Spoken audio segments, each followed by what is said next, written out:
Welcome to the Drum Shuffle, a podcast offering insights, perspectives, and conversations for drummers. I'm your host, Jamie Eads.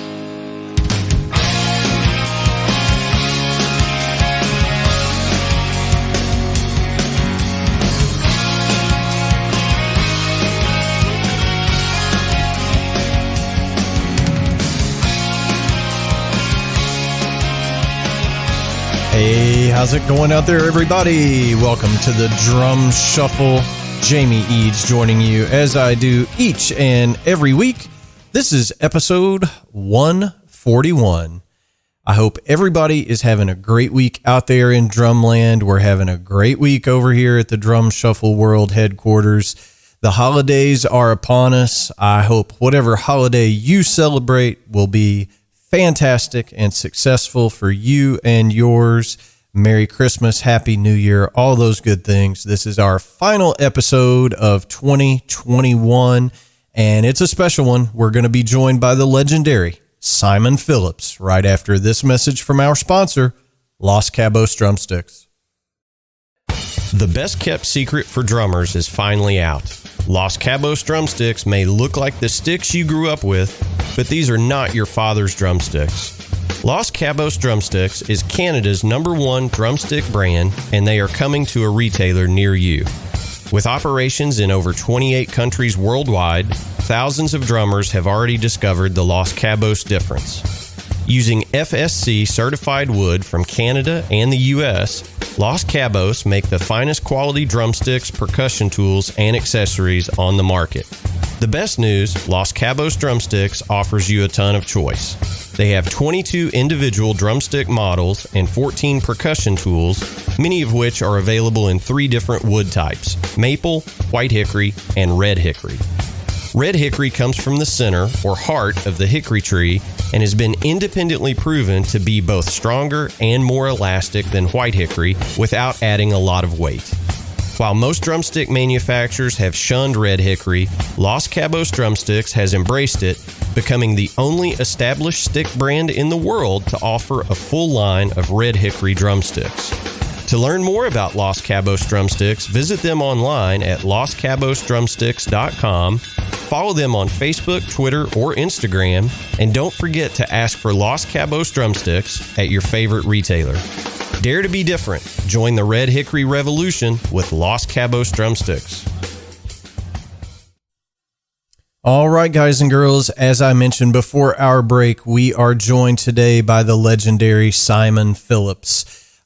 Simon took some time out of his very busy schedule to come on and chat with us for over an hour about the upcoming Protocol 5 record. If you are hip to the Protocol records, you know what's coming. Street date for that is early February, but we talk a lot about the record, but Simon was so gracious to talk about all of the other stuff that he's done throughout his career. Records with Jeff Beck, the Who reunion tour, Judas Priest, just everything that he's done. He has played with literally everybody. We didn't get to touch on it during the interview, but this is an interesting fact. If you're ever on Jeopardy and they ask this question, you'll know the answer. The first person to ever play Stairway to Heaven with Jimmy Page after John Bonham's death was Simon Phillips. That's an interesting tidbit, and regretfully, I did not ask him about that. However, Simon took, like I said, over an hour out of his schedule to come on and talk with us. Make sure you pick up the Protocol 5 record when it hits the shelves. Early February, I think it's February 4th is the street date. I'm so pleased to bring you this interview. I know you're going to get a whole lot out of it, as I certainly did. Please help me welcome to the Drum Shuffle, the great Simon Phillips. Good morning, Simon. Welcome to the Drum Shuffle. Thank you so much for taking the time. Pleasure. Absolute pleasure to be on here. Well, we this is a real treat for me. You know, I think it goes without saying you're one of the most renowned and respected drummers in our community. So this is a big treat for me, and we appreciate you taking the time to do it. Oh, my pleasure. Well, looking forward to it. Let's go. For sure, for sure. Well, I want to start at the very beginning, because one of the things that I think is very unique about you, we talk to guys that say, yeah, I got my big break and I was, working at a sandwich shop or a restaurant or, driving a cab or whatever. You have never had another job other than musician. Is that correct? Well, I did for a very short space of time. It was the summer of 1973. So I'd been on the road with my dad for 4 years, and on I believe it was May 24, he very suddenly passed away, which meant that a big question mark came over as to what do I do with his band. At the time, I was really done with playing, or rather, I wanted to start playing rock and roll. I wanted to start playing modern jazz. His music was very old-fashioned. It was 1930s swing / Dixieland dance music. And I just wanted to play something different, as any kid would. I was 16 years old. And also, I was 16. The youngest guy in the band was over 30, going all the way up to 60s, people of 65 in the band. So, and then the other issue was who's going to play the clarinet. My father had a very distinct sound and a very distinct style. And without him, it would just sound horrible. It wouldn't be right. So, as well as me wanting to get into playing more modern music, I was also still quite a purist because I grew up with, his music. I didn't want to hear it sound any other way than it did when he was in the band. So I said, no, I want to disband the band, which was kind of one of my, that's a big decision to make at 16, effectively putting me out of work and everybody in the band. I did a few casual engagements, like dances with other band leaders, filling in the slots that my father's band was booked for. And it was, I realized, even then, I realized the difference of standard between playing in my dad's band and playing in these other bands. It was just totally different. And I guess it was the summer. I forgot to go back to school. I was already a part-time schoolboy. When I say I forgot to go back to school, I mean, I'm quite serious. Because of what was going on, with my father's death and the band and a lot of other upheaval, I just didn't go to school. And then I got a call from one of the teachers there, the French teacher, who was a good friend of my father's actually, and kind of helped pave the way for me to be in school and not in school, which frankly was illegal back then, Yeah, sure. I used to leave school at about, 1 o'clock or 2 o'clock in the afternoon and say, excuse me, miss, I have to go over to a gig tonight in Hull. I said, right, make sure you do your homework. And I'd say goodbye to everybody. Bye, everybody. Walk home, which was over a mile, pack my drum kit up, change into a dinner jacket, to a suit, a bow tie, and get on the bus or car, whichever era it was, So I was at home. My mother said, you have to go out and get a job. Oh, but I've got a job. I said, yeah, but you don't have any kids. Oh, so I managed to get a job in an electrical store for about, I worked there for about 2 months or something, selling washing machines, Hoovers, Hoover bags, and stereo systems. Now, because I was so into recording and tape machines and all that kind of stuff, pretty much anybody that came in the store, I tried to sell them a stereo system. And they kind of looked at me and said, I just want a Hoover bag. I said, yeah, but this stereo system's gorgeous. I mean, no, I'm a terrible salesman, but I just wanted to sell it so I could go and set it up for them. Of course, yeah. But so that was really the only gig I ever had outside of music, and I was just incredibly fortunate that during that time, which, I mean, I just was, what am I doing? Selling bits of kitchen apparatus, when I should be gigging, should be playing. And I was very fortunate to get a call from Jesus Christ Superstar, thanks to one of the piano players that used to play in my dad's band. We always got on great. He used to introduce me to a lot of great music.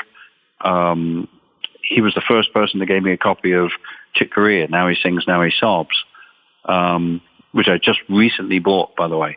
First vinyl for since then, and went for the audition and was very lucky to get it. So I was only really out of work from the music business for maybe 2, maybe 3 months. Well, and for most folks, I think, if you're a lifer in the music business, 2 months of, as you put it, selling kitchen apparatus, that's probably enough to to let you know I really need to be doing the music thing. Yeah. Because you know. Yeah. Hey, listen, school was like that for me. I was at school, from the ages of 12 to 16, 4 years, and 3 different schools because, it was kind of tricky. And it also didn't make me the most popular person, Yeah. Going out and, what's the deal with him, but luckily the last school I went to, I joined in the summer term, and I was a cricketer. I used to play cricket quite seriously. And if you do well at sports at a school, that really enamors you to the other kids. Sure. I was not a soccer player, and an immense disappointment to everybody. I used to play rugby at my prep school, I was useless at soccer. Plus, I didn't like the game anyway. So once we had the cricket season, great, no problem, and tennis.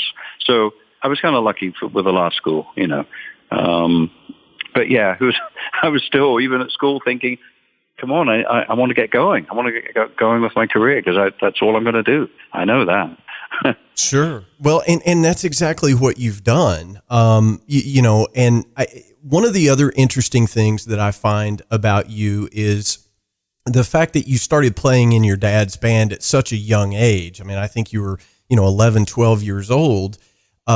Most folks of, shall we say, your vintage, the story is almost always, I saw the Beatles, and that's what made me want to, start drumming or pick up a guitar, whatever the case may be. You were already there by the time, the Beatles became a thing, and you literally went from, your dad's band to, Jesus Christ Superstar, and that led to a whole bunch of session work. And it really hasn't ended in all these years. I mean, you have been a first call drummer for almost everybody. And I won't bore you with making you relive every single record you've ever played on. But let's be clear. You've played with everybody. You've done records with everybody, Jeff Beck. I mean, Mick Jagger, the list just goes on and on and on and on. Do you look back now and say, I was always in the right place at the right time? Or is it, I was the best guy for the job? How do you look back on all of those sessions? Well, I don't think I thought either of those things.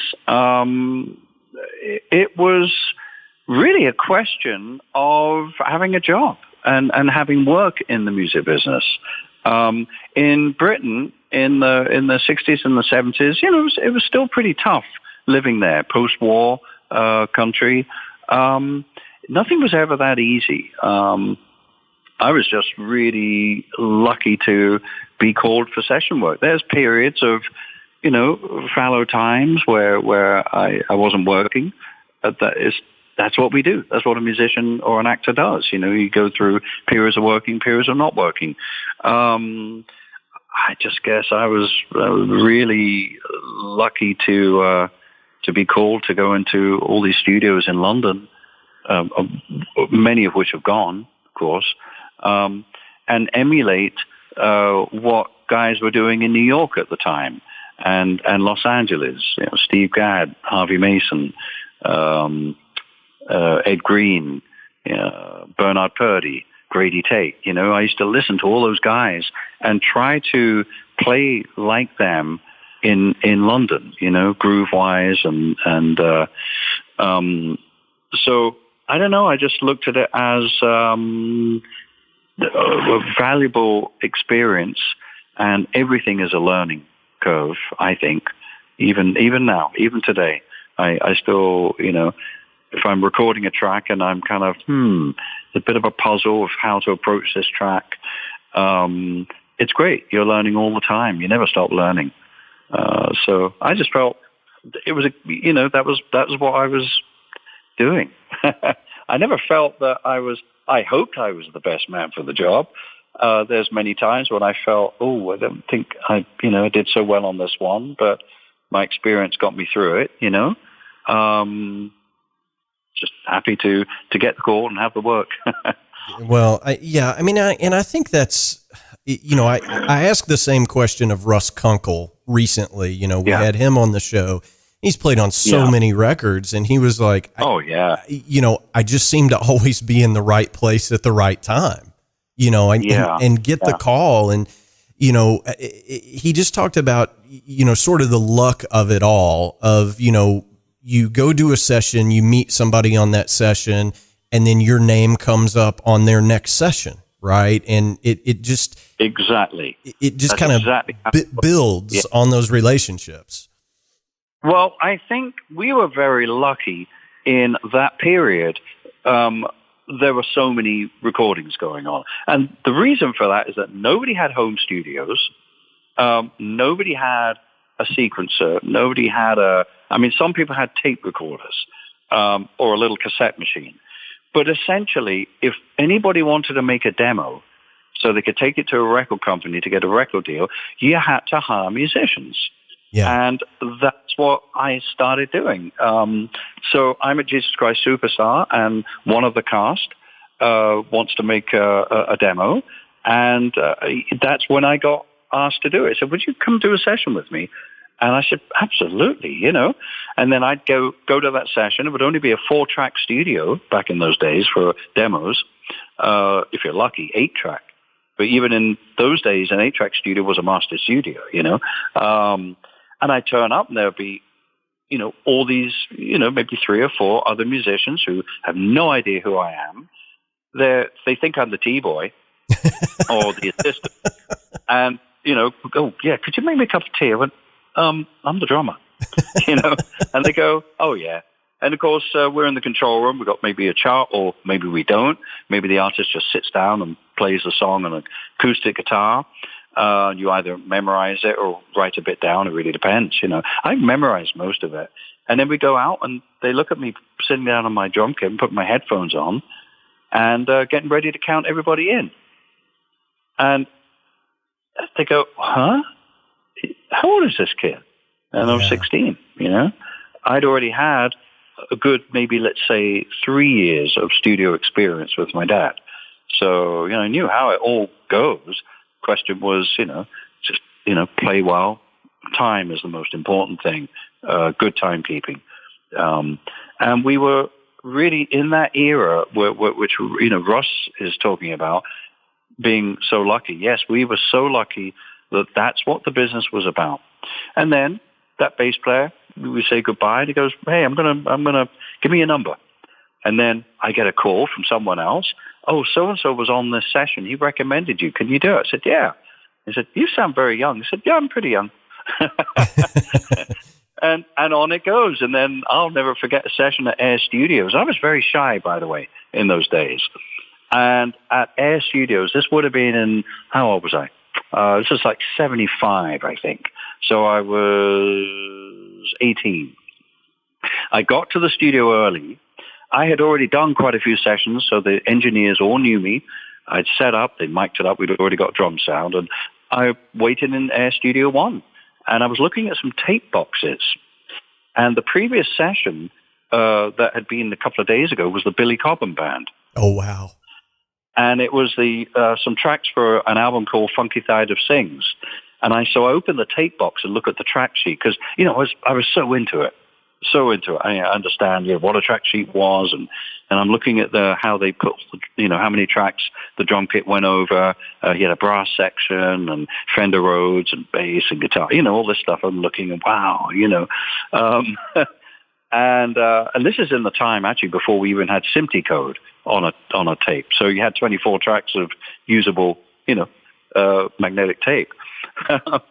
And the control room was filling up with people, and the producer said, who was a guy called Tony Ashton, he said, "Well, has anybody seen this drummer, Simon Phillips?" And I go, that'd be me. And they all turned around and looked at me and kind of looked back at Tony and went, okay. And it was only when we started playing, and of course on that session was Jim Cregan, guitar player that ended up playing in Rod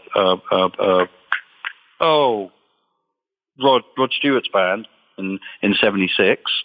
The bass player was in a band called Medicine Head, and the percussionist, Tony Carr, had been playing in Phil Seaman's band just after he died, and we'd actually played a gig together. And he remembered, and he went, "Oh, I know who you are." Nice. It was really fun. And, so a lot of sessions were like that. I felt quite nervous and shy and very lonely, actually, until we started playing.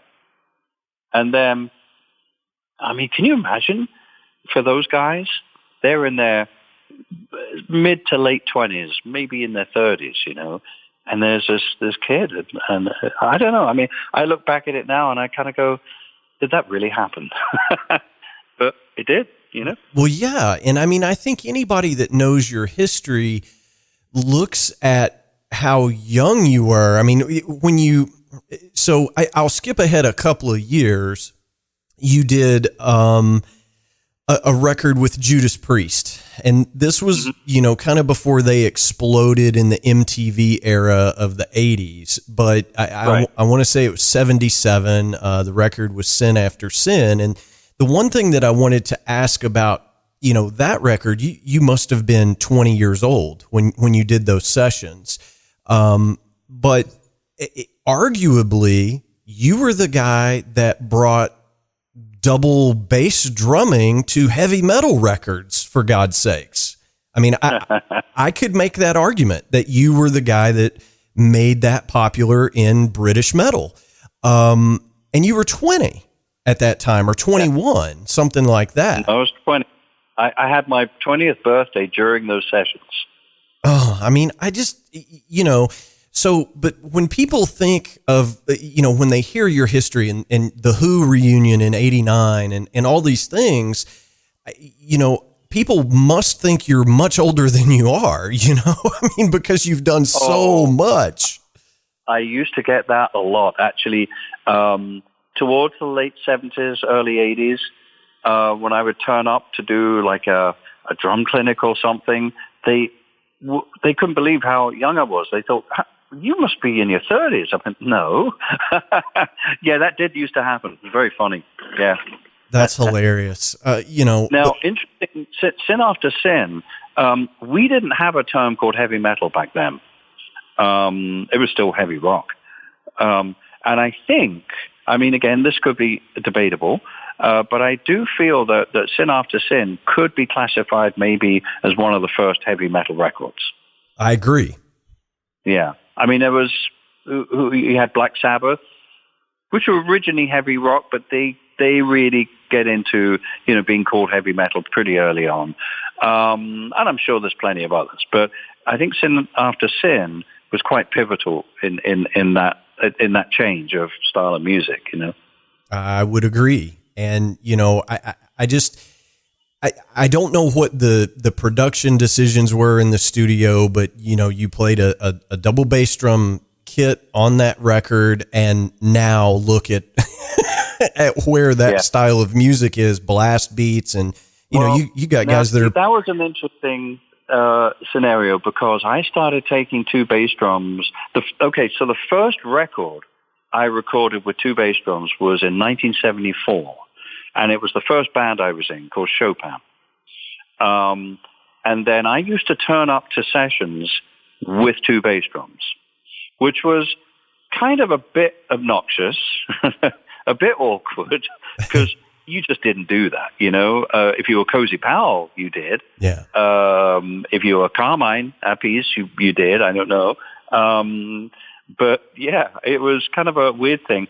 When I started doing, after that band, which I played double bass drum in, when I went back to doing sessions, yes, I just pulled out, I had two Ludwig kits, identical kits, and they would leapfrog around the studios. So I was just playing, single kick, two racks and one floor for a lot of those sessions. But whenever there was a session that was a bit more interesting, I used to put both those kits together. So I had two 22-inch kick drums, two 12s, two 13s, two 16s. Wasn't the most ideal kit, but we couldn't get in England. We just couldn't buy those other drums. We couldn't get a 1410. We couldn't get a 1414 or an 1816. We just couldn't get them. It was, you'd have to probably order them straight from Manny's or, a New York store, which is what I eventually did. Or go to the States on a tour and bring them back. Yeah. It was very hard equipment. Even the distributors wouldn't ship them in because they were expensive and they didn't know whether they could sell them. So that was a problem, But yeah, taking two bass drums in, actually engineers loved it. They had to get mic stands from another studio if they had two or three studios, cables, microphones, but they enjoyed it. We had a great time doing it. Well, and I think that's another hallmark of you is, you've always, to my knowledge, had a large kit. You're one of the few guys that always, travel with a large kit, and not that there's anything good or bad about that. It's just, and you've had a very long-term relationship with Tama now for many, many years. And that's another hallmark of you is your drums always sound so incredible. I've never seen any piece of tape anywhere where your drums don't sound phenomenal. Oh, thank you. Thank you. One of the reasons, and this happened pretty early on, I would say, when did I really start getting this concept? It was the early 80s when I went back to using double head drums, because I was using a Ludwig Octoplus for most of my recording, from 75 through 79, 80, 81 even though I started using the Tamas in 79, I was mainly using them for live gigs, not recording, just purely from a practical point of view, But once I was using those double heads and, the tuning, you got that many drums, that's a big problem to tune. It really is. I started realizing that the kit had its own kind of reverb, as it were. And one of the reasons why I always set up a double kit, there's times when I don't. It depends on the project, But 99% of the time, I set up my guy sets up my full kit, because I look at it as like it's a grand piano. You wouldn't get a grand piano and take 3 of the octaves of strings off. Right? It wouldn't sound like a piano. It would sound like a medieval harpsichord, That's how I feel about the drum kit. If I pick up my snare drum and take it away from the kit, go the other side of the studio and play it, it doesn't sound anything like it does when it's with the kit. Right. So that's my concept. And the concept is that I can just have one microphone over the top, mono, and the kit will sound great and balanced. That's the most important thing. The cymbals will not be too loud. You'll even get some bass drum on that overhead, which works. You know, you will need a kick drum mic, obviously, but that's how we used to record drums. One overhead, one bass drum mic, mono, you know, both routed to the same track. Or both routed to a mono full track recording with everybody on there. That's how we used to record with my dad. Yeah. You know, 9-piece band, probably 9, 10, 11, maybe 12 or 13 microphones. The console was probably only 12 or 14 or 16 if it was a BBC console. And they all went to one bus to one track, a 1/4-inch tape, full track. That's what it used to be called. And it was mono. You had one speaker in the control room. Yes. Not two. And that's how I started recording, you know, so that's my background. And I guess took the concept through the drum kit, and if it sounds good with one, it's going to sound great with loads. Right. You know? Yeah, absolutely. Well, you know, and I not to belabor the point, but, you know, I've just read so much. You know, at one time, I think I read an interview where you put paint cans full of sand in your bass drums to, you know, just kind of take up some of the sonic space. You know, you've been very innovative in the way you orchestrate the recording of your kit. Well, let me be honest. I've stolen everything I learned, everything I do. Literally, I have. I just watch people. If it's something I like, I steal it and then modify. You know, the paint can, I have to give credit to Eddie Kramer. Okay. And it was quite late. It was in the either late 90s or early 2000s. Shure microphones had designed a brand new microphone called the KSM 44. It was a double capacitor condenser mic. And they wanted to have a test recording. So as I was a Shure endorser, they asked me if I could put together the band that I had with Steve Lukather at the time, which was kind of Los Lobotomies. So it was a kind of version of that. It was actually Jimmy Johnson, Jeff Babko, Steve Lukather, and myself. And Eddie Kramer, and I wish I could remember the name of the studio. It was in Lancashire, just off Lancashire Boulevard. I can't remember it. Anyway, nice studio. I think Neve console. We were recording to tape, so it was I think they had Studers. And Eddie Kramer called me up before the session. He said, right, what does your drum kit consist of? And so I told him, and he said, oh, all sounds good. The only thing I'd like to do is I'd like to put a paint can in your bass drums. And I said, well, that would be 2 and 2 bass drums. He went, oh, yeah. I said, he said, would you mind? I said, well, Eddie, I've had all sorts of things in my bass drums over these last 30-something years. Fine, whatever you want to do, because obviously I admire Eddie very much and, you know, loved his records, you know, all the Jimi Hendrix records he did. Beautiful sound. And so we did it. And immediately I felt, I could feel it, first of all, because there's a weight inside the bass drum to start with. In the phones, the kick drum sounded great, but that can be misleading. But then when I went into the control room to listen, I went, oh, wow, that sounds great. And I looked to the channel. I said, well, these 2 channels? He said, yep. I said, but your EQ button's out. He said, yeah, that's just flat. I went, wow. So that totally converted me to using that technique. He used paint cans.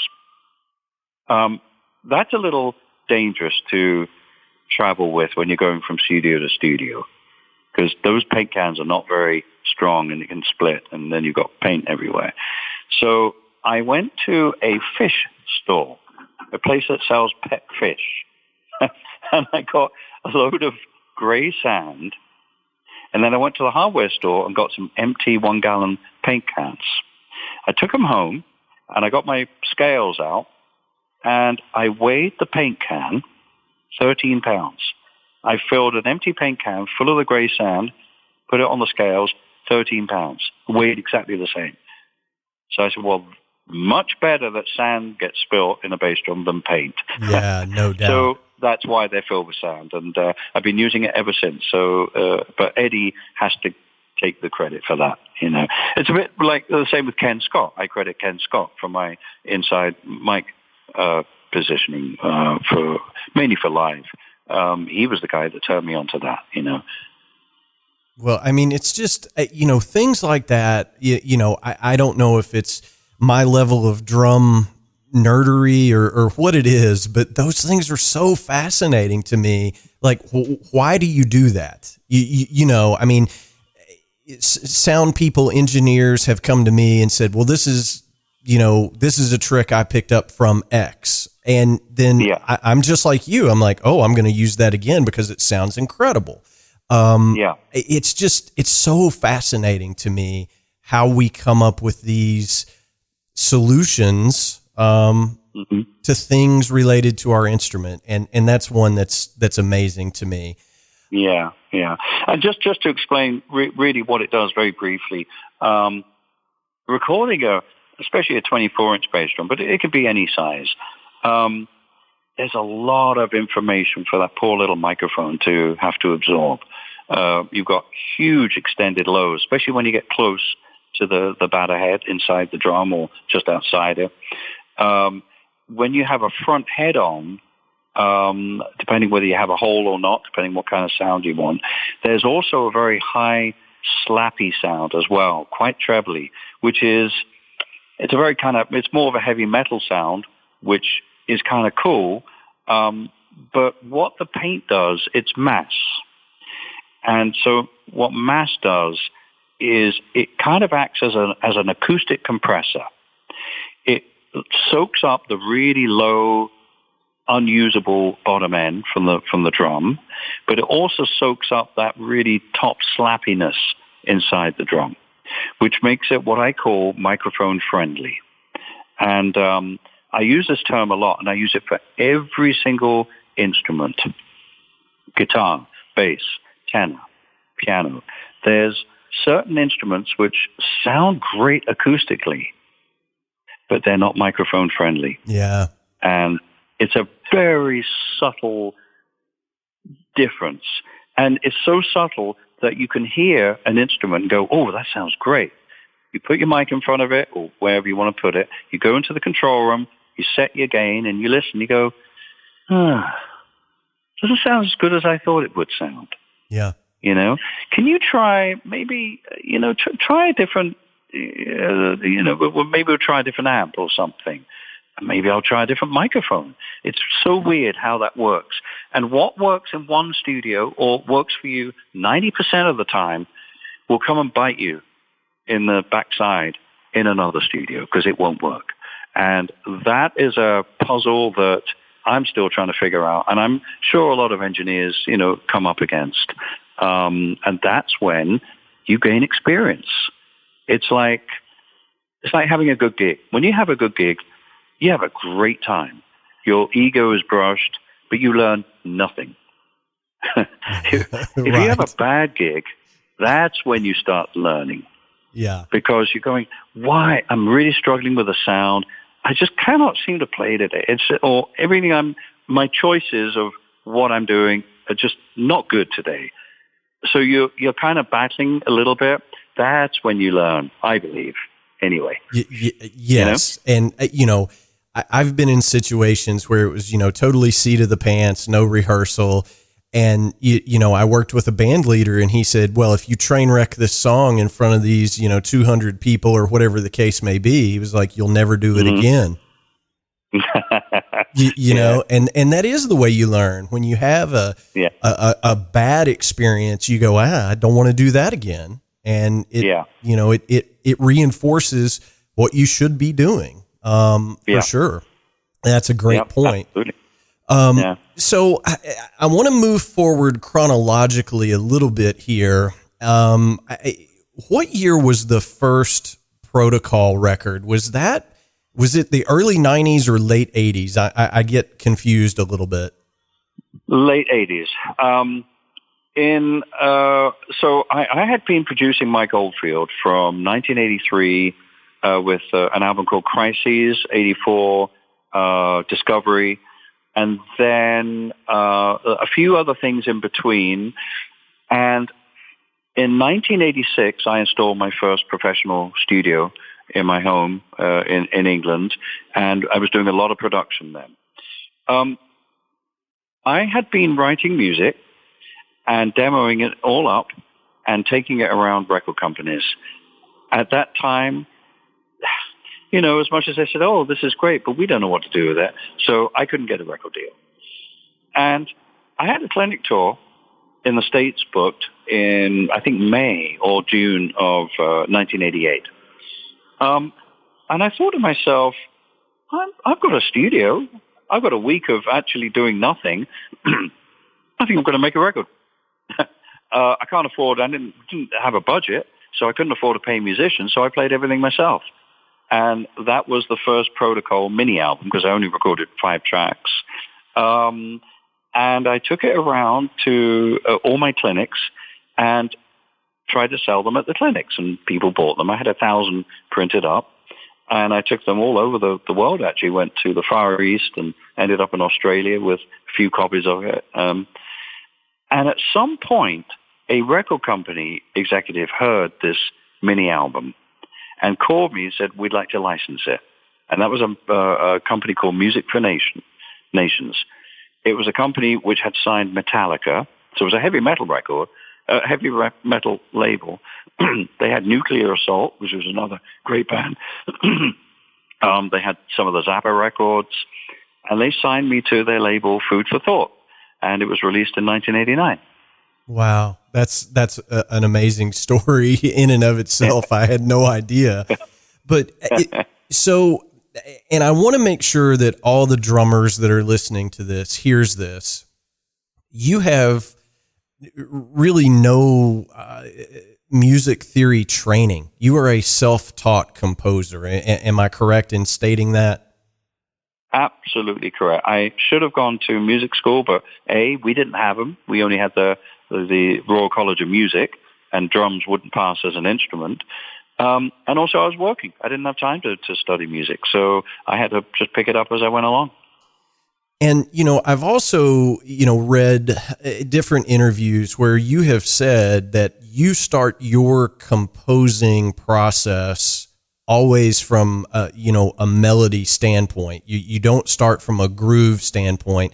And I find this so intriguing when I talk to all the great, drummers who are also great composers. Daphnis Prieto, Bill Stewart, all these guys that I've talked to, they all say the same thing. I always start with the melody. And I cannot for the life of me as a drummer understand that, because I always start with the groove. So maybe give me, why that is. Well, it's composition, and not everybody is a composer. It's just the way it is. It's like saying there are certain musicians who, they're not concert pianists. Paul McCartney is not a concert pianist.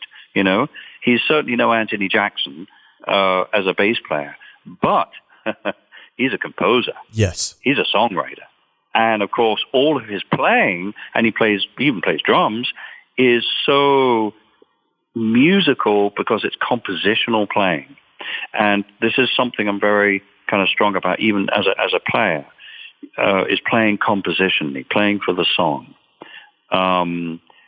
It's like you listen to a demo and you go, okay, I know what I'm going to do. And you go out there and you play something totally different to what you thought you were going to play. Right. And that's what I call compositional playing. Instinct. Total instinct. And, some people have it, some people don't. And it's not just drummers. There are, I've heard many musicians who do their records, and, guitar player, piano player, and, compositionally, it's okay. They're just not. I don't think they're just not composers in that way. Composition can come from anything. It can come from. I mean, I can force myself to come from a groove. Absolutely, yes. I mean, often it's a groove that I pick out on a piano. It's got chords, it's got some root, bass, and a rhythm. I very rarely go from the drums. I usually go from the piano, but it might be a 4-chord sequence, or maybe even a 1-chord. And I go, oh, this is cool, But a lot of the composition does come melody first. I'll just start singing something, and I go, oh, hang on, this sounds cool. I don't even know what meter it is. I have to work that out. So I either use my fingers or I just record it into a sequencer and then listen to it and go, oh, wow, that's in 17 or 15 or whatever it is, But I can also force myself into a composition. In other words, let's say, most of my compositions are all medium tempo. I want an up-tempo tune. Right. Let's today concentrate on up-tempo. And that's the first kind of restriction I've given myself. And giving yourself restrictions in many ways can be very useful. It's something I do when soloing as a drummer. When you do a drum solo, after playing for 50 years, you can't just play every lick you know. You'll be there for, 3 hours. When you're a young drummer, you don't have such a vocabulary, so your solos are usually made up of all the licks you know. That's not a solo. That's just a combination of little tools that you've put together. Yeah. Composition is totally different on a drum kit when it comes to solo. In fact, any instrument. And sometimes it's good to limit yourself. It's good to say, I'm not going to play a cymbal, or I'm only going to use toms, or I won't touch a tom-tom, or I'm only going to play double strokes. This whole solo is going to be composed of the rudiment, the double stroke. It's an interesting thing to do. When I'm on the road playing every night or every other night and having to do a solo, once you get used to how you play again, or once you get used to hearing yourself again, and you're no longer that knocked out with what you're hearing, then you have to really start digging deep and setting yourself little boundaries, I think, musical boundaries. And it's the same with composition, But other than that, I can't really explain how it happens, where it comes from. I start the day staring at a screen in Pro Tools and a keyboard and go, what am I going to do today? And then 2-3 hours later, I've got a whole composition. I'm going, how did that happen? I don't know. I just don't know. Yeah. It's just, I keep using the word amazing, but it amazes me, people have that capability, because I'm not one of them. I'm not a composer, right? I'm a very serviceable drummer, but that does not make me Paul McCartney, right? And Paul McCartney is also a very serviceable drummer, Yeah, so, absolutely, yeah. But that, it doesn't go both ways, I guess is what I'm saying. So after the first Protocol record, and I've always wanted to ask you this, and I don't know that I've ever heard the answer, but, right after that album came to the surface, you joined The Who for the reunion tour. So it was kind of like hitting pause on you as a band leader in your compositions. And, here we are getting ready to have Protocol 5 come out in February of 22.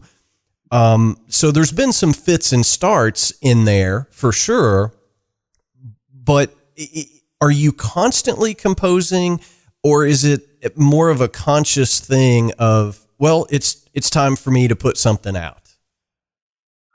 Well, around that time, any free time I had, I was composing. In fact, as soon as I got back from that trip, that drum clinic tour, which actually was a world tour I did in '88. I think it was about May.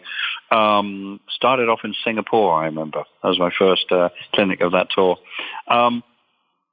once I got back, I delved straight back into writing. I'd already had other compositions that didn't make the record because they just weren't finished. I was already writing for the next album, even before we started rehearsing with The Who. Okay. Whenever I had spare time. I had now had my studio. I had my sounds all happening. So, yeah, I would get home and I had, nothing to do this week in terms of other gigs. I get in the studio. I worked every day, yeah. Okay. Well, and I don't want to gloss anything over. I mean, we could do 3 hours with you, and I seriously, because there's so much there to delve into. But I do want to be respectful of your time. At some point you decided to make the move to the States, and that was in the, early 90s or so. And yeah. So when I guess right as you got here, you joined Toto, and that lasted for, arguably 21 years. I think there was a pretty dead period there at the end, but, all this time you're doing so many different things. You're moving across the pond, as it were. You're producing, you're recording, you're playing with Toto. You just got so many things going on. Does that, when you look back now, does that feel like kind of a natural progression of just stay busy? Yeah, but funnily enough, there were periods of non-busyness too. So the thing about moving to the States was I was producing a lot in the late 80s, but the problem was the record business was starting to change. Producing was starting to change. And I was finding myself not being in a very challenging playing situation. The Who was fantastic. And after that, there were a couple of things. But generally, I wanted to play with great musicians. I wanted to get to America. I wanted to do that since I was a kid,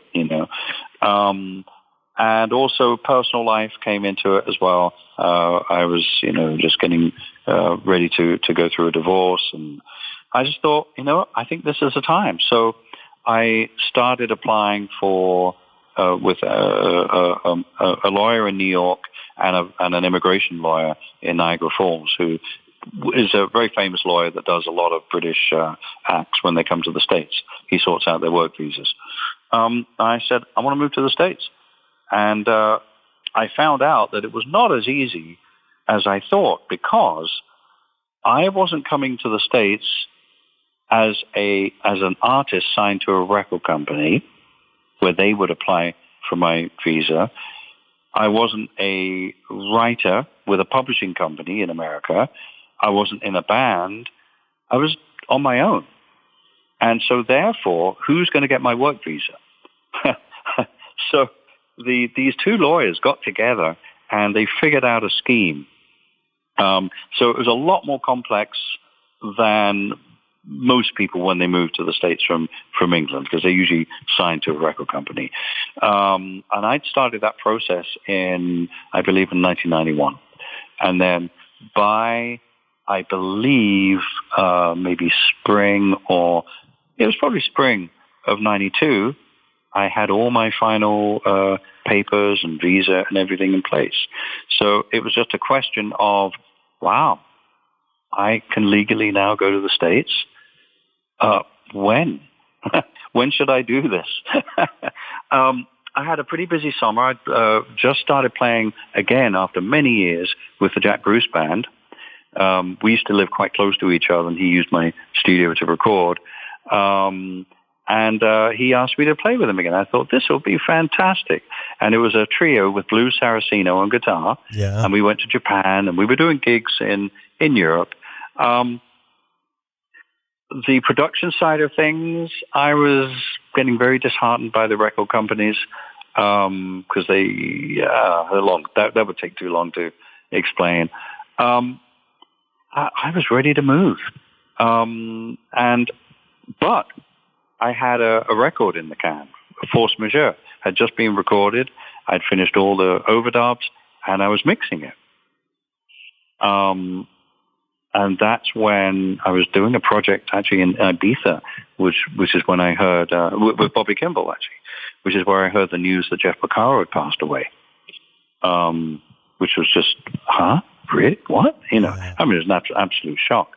I didn't know Jeff that well. I just met him a couple of times. But, you know, as you know, he was a giant, and well, still is. Yes. In music, you know, and the drumming world. And a week later, I get a call from Steve Lukather, who's in a meeting with the band, with his manager up in Ventura. And I had no idea why he was calling. I mean, we did know each other, but not well. I thought maybe he just wanted to talk, you know, because, you know, long-lasting brother, really, you know, had just gone. But he came straight out with it. I'm in a meeting with the band here. We'd like you to come do our tour. Wow. I went, what? And he said, yeah, we've got 42 shows in and around Europe and the Far East, and we're going out in September. Can you do it? I went, whoa, okay, hang on a minute.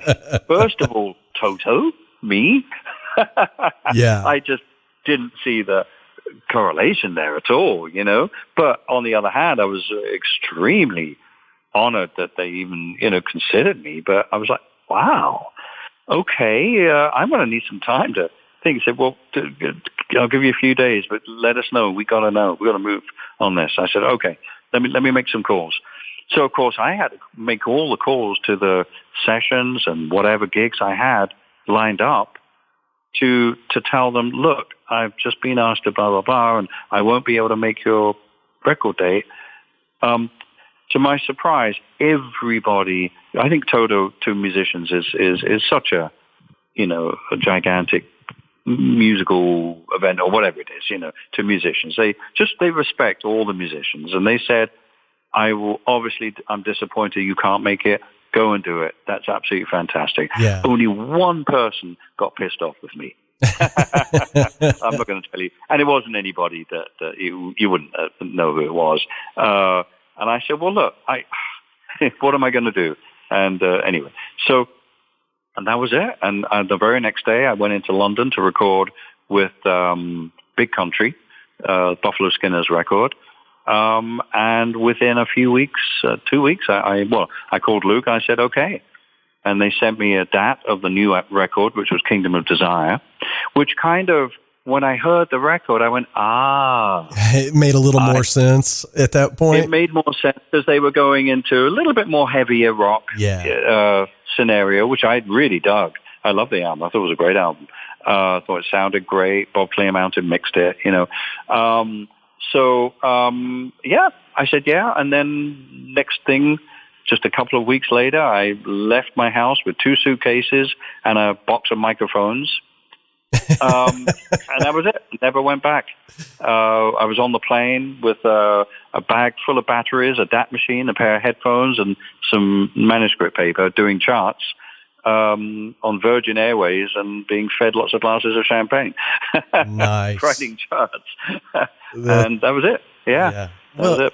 And, you know, I think, you know, that section of your career lasted a good long while. And you know, I don't want to, everybody knows it wasn't like Toto was in the studio every 6 months or, you know, on a world tour every single year. It was, you know, they take long breaks, but you had all this other stuff going on. And I've got to get to the new record here. But one thing that I do want to ask about, you know, in 2017, you had a big tragedy. You lost your house in some wildfires in the studio. Are you back up and running with your own studio and back into your own house and all that good stuff?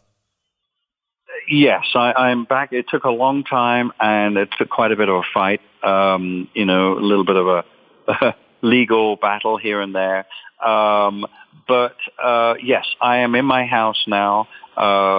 Unfortunately, the cost of rebuilding it skyrocketed. Sure. So everything costs much more. So I don't have my projected studio, the one that burnt down, that hadn't actually been done yet, but the building was there. That is no longer there. But I have a control room in my house, and I can set up a drum kit in the house and actually in the kitchen, believe it or not, and just throw some mics up. In the last few years, because of not having a place to live and not having a studio, I had a portable studio when I replaced all the actual equipment that got burnt. Thankfully, that insurance was okay. It was the other insurance, the house. That was the struggle. I had started working at a local studio in Ojai, and they were so wonderful to me. They let me have time in the room. They let me rent it out. They let me rent it. So it was just me in the control room, so I could do mixing, which is something they don't normally do. And I started doing all my sessions there. Okay. And I have to say, at this age, I'm in my 60s, I'm about to turn 65 next year, having been an engineer for 40 years nearly, and having recorded myself probably for 40 years, it is so lovely to have an engineer in the room doing it. Yeah. I can now be just the musician. I can turn up my drum kit. I have a drum tech. He sets the drums up. He brings my microphones in. The engineer I've worked with so long now, Jason Mariani is his name. He knows exactly how to mic the drum kit up. He sometimes does some variations because he wants me to try stuff, which is great. And I just turn up, make a cup of tea, and I go, right, are you all patched up? You say, oh, give me another 10 minutes. I've got to patch a few chords here, because we're talking a lot of microphones here, 24 probably. And he said, right, go and hit some things. So I go out there, and he gets the sounds. I'm spoiled. It's lovely. So I've begun really to just really love the luxury of doing that. It's not that I can't do it, but after a few years, it gets a bit tiring. Sure. Well, yeah, you've earned the right to just be to just be the drummer, right? Yeah. You know what? You have to kind of you set all your mic pre's, your gains. I know pretty much what they are, but it's still guesswork, And then I control Pro Tools with an iPad now, thanks to Yukon, and I walk out, put my headphones on, and hit record, and then go around each drum, and then I can hear in the phones, oh shit, that's way too loud, mess that one up, and then I go back in the control room, reset, have a look at things, have a listen, move a few mics, and then start EQing, which I'm guessing too, But again, with the experience of all those years, I pretty much know what to do, But it's a lot of toing and throwing before I can start recording a track, and I guess I'm spoiled now. I've got a great studio to work in and a great engineer. So it's lovely, Yeah, for sure. Well, and let me say this, I have spent the weekend listening to the new record, and, I just want to say to everybody, the street date for this is February 4th of 22. On February 4th, do not pass go. Do not collect $200. Go directly to wherever you buy your music and get this record, because it is it is stupid good. It sounds so incredible. The compositions are so incredible. I'll butcher the name, but there's one song. I think it's the Spanish translation of 20-1 that is in the meter of 19. That it's brain melting. But the whole record is so good. Congratulations. It's amazing. Thank you. That's really lovely. Thank you. It's actually Latin. Unde viginti. It's Latin for 19. I gotcha. Okay. I knew it was something like that. I'm just, look, I'm a dairy farmer from Kentucky. What do I know? But yeah. Oh, no. It's I just like these, so it's instrumental music is a really hard art form to put words to in terms of titles. And I really hate the silly titles, the stupid title, kind of the jokey ones. I want real titles as though there were a real meaning, as though there were words. It's funny, there's a lot of people in the world that do not understand instrumental music. In fact, I was doing one show with Protocol in a place called what's the name of the town? It's in Austria. It's where the Red Bull racing ring is, where the F1 track is. Yeah. I'll think of it in a minute. I'm an F1 fan. Oh, it just escaped me. And it's great. We spend a couple of days there. Usually we get in a hotel, lovely hotel. And that particular time, we were invited to the Red Bull Ring to drive a few buggies. The circuit was closed because they were resurfacing areas of it. So they let us out in these little buggies. Of course, I used to race cars, and I love doing it. They had a couple of racers there. They had an F1 guy, and they had an F3000 guy. And they were kind of supervising us because the rest of the band, they got in cars, but they've never driven a racing car before, you know. I invited them to the show.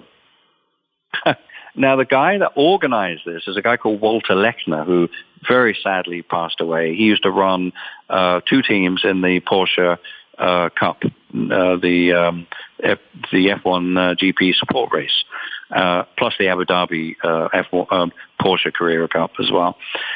He used to play guitar, and he was a huge fan. He would always come to shows when he could. And so he's there with these two young drivers, and we come out on the stage, and he told me the story after the gig. We played our first song. Then we go into the second song, and one of the drivers turns to Walter, and he said, Walter, he says, when does the singer come out? That's fantastic. He'd never heard instrumental music like that before, you know. Oh. And Walter fell about laughing. He said, this is instrumental music. There is no singer. It was so funny. You know? Oh, that's great. I still like to the titles really resemble the tune. It takes me ages to come up with these titles. They're a little bit esoteric. I don't want to be pretentious in the titles, but they do actually mean a lot to the song, you know. So the Jagannath is actually just the Indian word for juggernaut. I see. And the beginning of that song just reminded me, I think when I was writing it, there was a big dustbin cart going by picking up trash cans. And that's a juggernaut, you know? And I think, yes, it sounds like a juggernaut, that sequencer intro, you know? So that's where that name came from.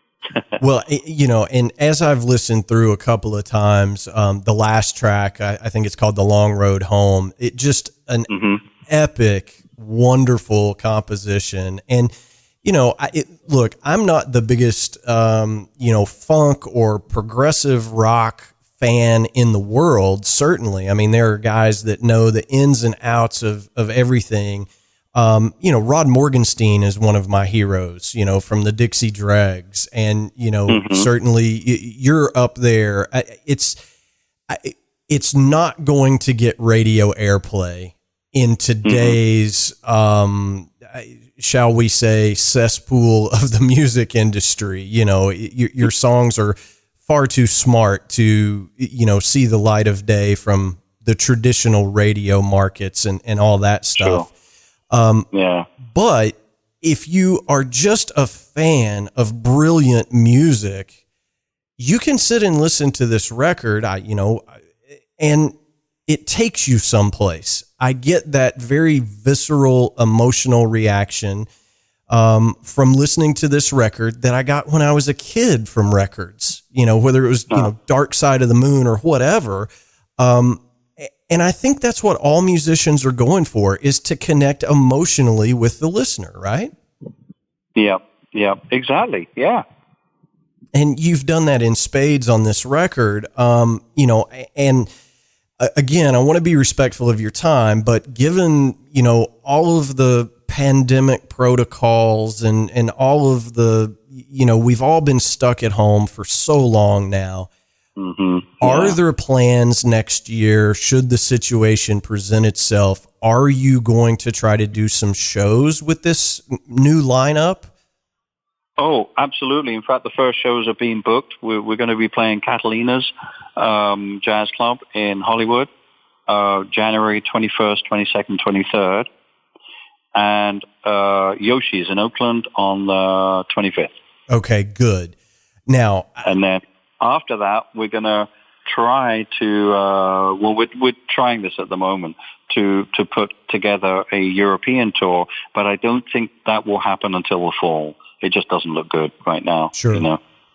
Well, my hope obviously is for you guys to do a run of East Coast dates as well. So I'll put that bug in your ear right now. So we're looking into that right now. Yes. Okay, yeah. Good. Well, because I would love to see this new lineup, and if you want to, I want to be respectful of your time, but kind of walk us through the personnel on this record, because there have been a few changes since Protocol 4. So everybody's brilliant. Tell us who all you have with you on this new record. Okay, so the band, which actually I started this lineup last year, even the year before last, naming it Protocol 30 because it was actually the 30-year anniversary of Protocol. And it's such a wonderful band and a lovely bunch of people. I just thought, right, this is Protocol 5, I'm going to introduce the new players, first of all. Alex Sill, guitar player. I think he's 27 or might have just turned 28. An amazing young player, very advanced for his age.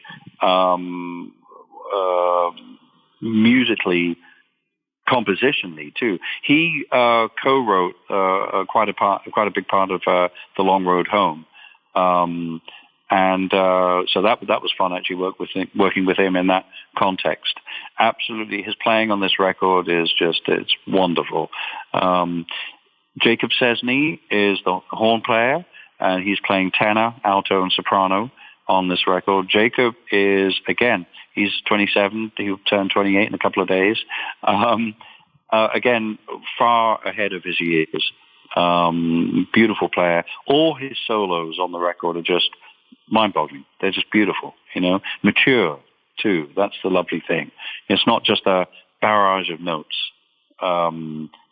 They're beautifully thought out, lyrical, compositional, and great. And these two guys, they're fearless. I can put any piece of music in front of them. They go, right, okay, we'll get to it. We'll get through it. Wonderful. I love that. On keyboards, again, he took over from Dennis Ham in Protocol 4. He didn't play on Protocol 4, but he did all the live touring. And that's Otmaro Ruiz, which a lot of people will probably know of. Played with many, many people. John McLaughlin. Loads of people. And he's just stunning as a player. He is the more, apart from me, he's the next in terms of the age. He's the more mature of the band. Absolutely wonderful, and he's featured, throughout the record. Beautiful solos, acoustic pianos, a lot of acoustic piano on the record. Yes. Actually, which is nice. And then, of course, Ernest Tibbs on bass, who has been in the band since 2013, playing on the second Protocol album, Protocol 2. Ernest bass players, it's a tricky one. But with Ernest, it doesn't matter what we're playing. It just always feels good. And you see, to me, complex music shouldn't sound complex. It should still feel good. It should swing, and it should be fluid, regardless of how actually intricate it is or complex. I don't like complex music for the sake of it. I really don't. Yes, you could say my music a lot of it is pretty complex, but yes and no. It flows, and I think it feels great. If it didn't, I'd be attending that problem very quickly in the studio. And that's the one great thing with Ernest. I can always rely on Ernest to keep me honest as a player and just make sure the groove is there and the tempos are right, and it's absolutely lovely. And we've worked together now for quite a few years, so we're good friends. And lovely. Really is very fortunate to have these guys. Well, the record is just so beautiful. I hope everybody picks up a copy. It's just a great listen. So, I'm a fan, obviously, but I hope everybody picks up a copy and listens to it and I hope they get the same reaction that I did. And it is definitely a very emotional reaction. And it's just like, wow, this is so good, you know, and just living inside that record, you know, for a few minutes. It's a beautiful thing. Simon, I cannot thank you enough for taking time to come on the Drum Shuffle and talk with us. Traditionally, what we do here at the very end, we always ask all of our guests for their best piece of advice for other musicians, other drummers. I think the whole interview has been full of great advice, but you know, if you were going to bestow some wisdom on all of us mere mortal drummers, what would you say? Well, I think in any playing scenario, you have to listen. You don't need to listen to yourself. Listen to the other people. Make sure you can always hear the other people. That's important. On stage, I don't even have drums in my monitors anymore. I stopped doing that, in the last few years of Toto. I felt I could hear them enough. I'm right on top of them. I can also hear the PA giving me all the, you know, that lovely bottom end and bigness, you know, to a rock show. I don't need to have drums coming out of tiny little monitors that don't sound that good anyway. Those monitors are for me to hear the rest of the band. And that to me is very important. Always keep your ears open to what everybody else is playing, and that will help you decide what you need to play. You know, how much you need to play or how little you can get away with. And I think that's also the other thing. Figuring out, in a way, sometimes the simplest way to play a song, where all your fills don't become automatic. You can change them, maybe even not do them, you know, just do one hit or something. That's the thing, is to try to listen to the music as though you were listening to the finished product, but you're playing it at the time. Yeah. So that would be my piece of advice. Wow, that's great advice. Again, Simon, thank you so much for taking time to do this. We appreciate it. February 4th is the date for Protocol 5. Everybody go pick up a copy. Simon is all over social media, so go follow him in all of those places as well. Simon, thank you so much, sir. My pleasure. Been a great honor to be on your show. Thank you. Thank you. We'll talk to you real soon. Okay. Bye-bye.